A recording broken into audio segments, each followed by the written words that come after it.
जो लोग सऊदी अरब के अंदर रहते हैं और यहाँ पर रहते हैं, किसी कंपनी में रहते हैं, किसी डोमेस्टिक के वर्कर के तौर पे किसी कफील की कफालत में आप रहते हैं, तो आज बहुत बड़ी खबर और न्यूज़ और अपडेट आई है जवाजात की तरफ से, जो खुरूज निहाया को लेकर के आई है।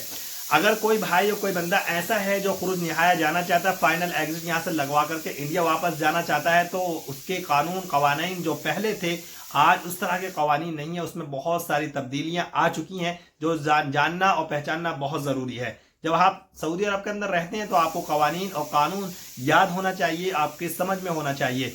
तो सबसे पहले मैं आपको ये बताऊंगा, अगर आप सऊदी अरब से इंडिया वापस जाना चाह रहे हैं, फाइनल एग्जिट जाना चाह रहे हैं, क्योंकि बहुत सारे लोग यहाँ पर परेशान ये होते हैं कि कफील से परेशान हो जाते हैं या कंपनी से उनकी नहीं बन पाती, कंपनी से परेशान हो जाते हैं, तो उनके पास में एक ही रास्ता ये होता है कि फाइनल एग्जिट लगवा करके हम यहाँ से जा करके छुटकारा पा करके अपने इंडिया वापस या भारत वापस जा करके जा सकते हैं। लेकिन पहले कवानीन ये थे कि आप 2 दिन या 4 दिन पहले भी अपना फाइनल एग्जिट लगवा करके इंडिया वापस जा सकते थे, लेकिन अब ऐसा नहीं है। जवाजात ने फाइनल एग्जिट की जो कैटेगरी रखी है वो 3 शर्तों पर रखी है। शर्त नंबर 1 ये है कि आपका फाइनल एग्जिट तब लगेगा, आपका अकामा वैलिडिटी होनी चाहिए और अकामा वैलिडिटी कम अज कम 3 महीने एक 1 मंथ होनी चाहिए।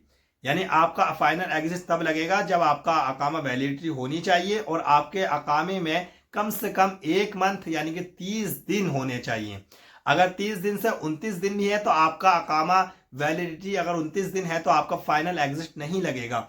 फाइनल एग्जिट तभी लगेगा जब आपका कफील या आपकी कंपनी या आप खुद अपने अकामे को रिन्यू कराएं आगे 6 मंथ या 3 मंथ, उसके बाद में आपका फाइनल एग्जिट लगेगा। ठीक है, तो अगर आप अकामा फाइनल एग्जिट लगवाने वाले हैं तो अपने अकामे में कम से कम 30 दिन पहले लगवाएं। आप अगर ये सोच रहे हैं, प्लानिंग बना रहे हैं कि फाइनल एग्जिट जाना है, तो अपना अकामा चेक करते रहें। अपना अकामे में अगर 2 महीने 1.5 महीना है तभी लगवा लें। आप 2 महीने पहले 1.5 महीने पहले अपने फाइनल एग्जिट लगवा के बैठ जाए। ये ना सोचें कि हमें जाना है फरवरी में जाना है या मार्च में जाना है, तब 5 दिन पहले कामा दे करके और कफील से कहेंगे खुरूज निहाय लगा दो तो लग जाएगा। हर कीमत पर नहीं लगेगा। ठीक है, पहली शर्त तो ये हुई कि आपकी वैलिडिटी अकामा 30 दिन होनी चाहिए, तभी आपका फाइनल एग्जिट लगेगा। दूसरी बात यह है कि किसी बंदे का अगर अकामा 2 महीने से कम है और 1 महीने से ज्यादा है, तो सऊदी अरब के अंदर वो कितने दिन रुक सकता है फाइनल एग्जिट लगने के बाद में, खुरूज निहाय लगने के बाद में। तो खुरूज निहाया लगने के बाद में अगर आपके अकामे में 35 दिन है या आपके अकामे वैलिडिटी 45 दिन है या 50 दिन है, 2 महीने 2 मंथ से कम है, तो आपका अकामा वैलिडिटी जितने दिन होगी उतने ही दिन आप सऊदी अरब के अंदर लीगल तरीके से रह सकते हैं।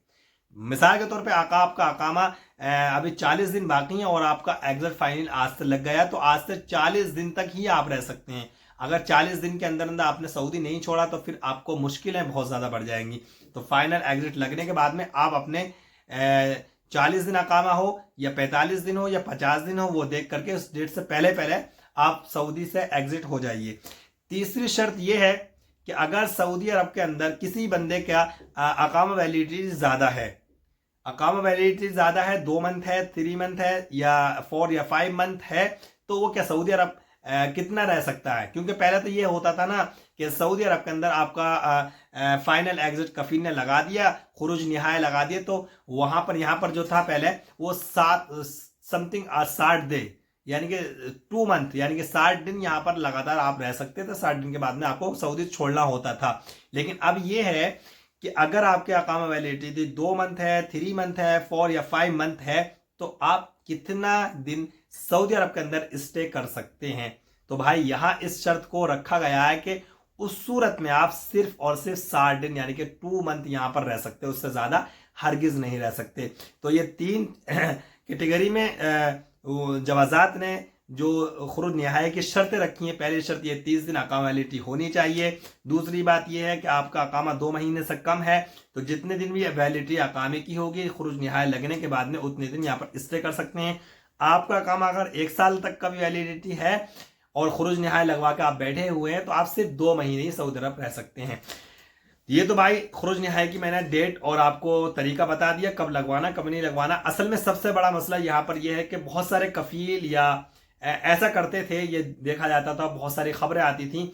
ड्राइवर से डोमेस्टिक वर्क के तौर पर कोई बंदा काम करने वाला होता, उससे झगड़ा हुआ और खट से उनने क्या कहते हैं उसका खुरूज निहाय लगाया और उसको एयरपोर्ट पर भेज दिया। अब ऐसा नहीं होगा।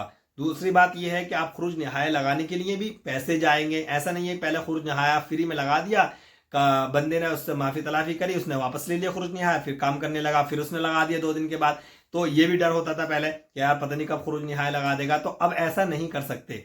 दूसरी बात यह कि आप लोग जाने वाले हैं तो भाई बेशक जाइए, लेकिन अपने जवाजात, अपने पासपोर्ट, अपने अकामा की वैलिडिटी हमेशा चेक करते रहिएगा।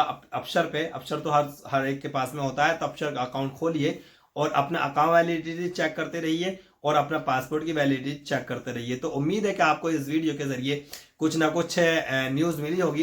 तो ये खबर थी, मैंने कहा जवाजात की तरफ से ये खबर आई है तो आप तक पहुंचाना हमारा हक है, फ़र्ज़ है, क्योंकि बहुत सारे लोग ऐसे होते हैं मुश्किल में यहाँ पर पड़ जाते हैं। और अगर आपका अकामा वैलिडिटी हो गई, आप खुरूज निहाय लग गए, खुरूज निहाय लगने के बाद में भी आप सऊदी अरब नहीं छोड़े, तो भाई साहब फिर आपको अकामा वो अलग पड़ेगी, अकामा रिन्यू कराने का जुर्माना अलग पड़ेगा। अस्सलाम वालेकुम वरहमतुल्लाहि वबरकातुहू।